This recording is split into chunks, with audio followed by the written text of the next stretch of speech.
साजरा करण्यासाठी येथे जमलो आहोत।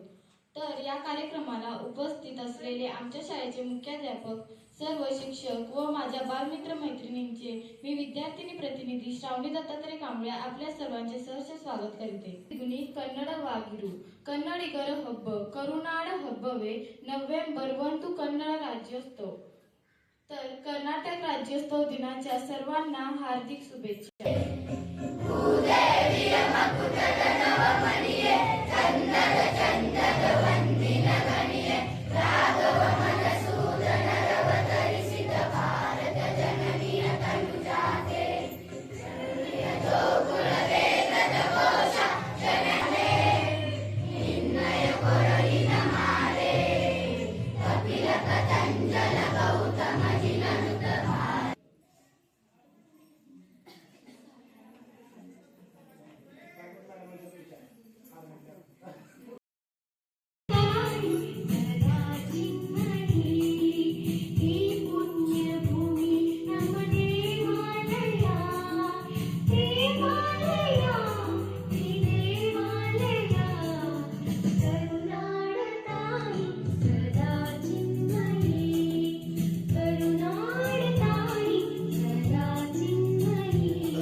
ಚೆಂಡಾಡಿದ ನಿಂಬಿಯ ಬನದಮ್ಯಾಗ ಸಂಭ್ರಮ ಚೆಂಡಾಡಿದ ನಿಂಬಿಯ ನಿಂಬಿಯ ನಿಂಬಿಯ ಬನದಮ್ಯಾಗ ಸಂಭ್ರಮ ಚೆಂಡಾಡಿದ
ನಾನು ಕನ್ನಡಿಗ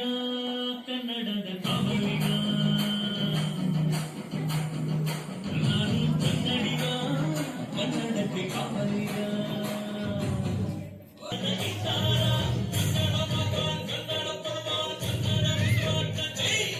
ಕನ್ನಡ ಸತ್ಯ ಕನ್ನಡ ನಿತ್ಯ ನಾನು ಕನ್ನಡಿ फार मोठा काय केलेला आहे प्रयत्न केलेला आहे 12व्या शतकामध्ये कुठल्याही शेतकऱ्याला शिक्षणाचा अधिकार नव्हता 12व्या शतकामध्ये कुठल्याही स्त्रीला शिक्षणाचा अधिकार नव्हता 12व्या शतकामध्ये या देशातल्या गरीब दुबळ्या दीनदलित लोकांना कुठल्याही प्रकारचा शिक्षणाचा अधिकार नव्हता अशा वेळेला त्यांच्यामध्ये शिक्षणाची प्रेरणा निर्माण करण्यासाठी म्हणून बसवेश्वरांनी अनुभव मंडप स्थापन केला आणि त्या अनुभव मंडपातून जे लक्ष विचार आलेले आहेत लाखो विचार आलेले आहेत ते विचार आज सुद्धा आम्हाला काय होतात अप्लाय होतात आज सुद्धा त्यांचं एक वचन जर काढून जर आपण ऐकलं आणि त्या एक वचनावर नुसतं चालायचा प्रयत्न केला तरी सुद्धा आमचं जीवन कसं होतंय फार सुंदर आणि चांगलं जीवन होतंय मात्र आम्ही काय केलंय त्या वचनाकडे आम्ही लक्ष दिलेलं आहे त्या वचनाचं मौल्य जे आहे त्या वचनामध्ये सांगितलेला जो अर्थ आहे तो अर्थ जीवनात आणण्याचा कधीही प्रयत्न केला नाही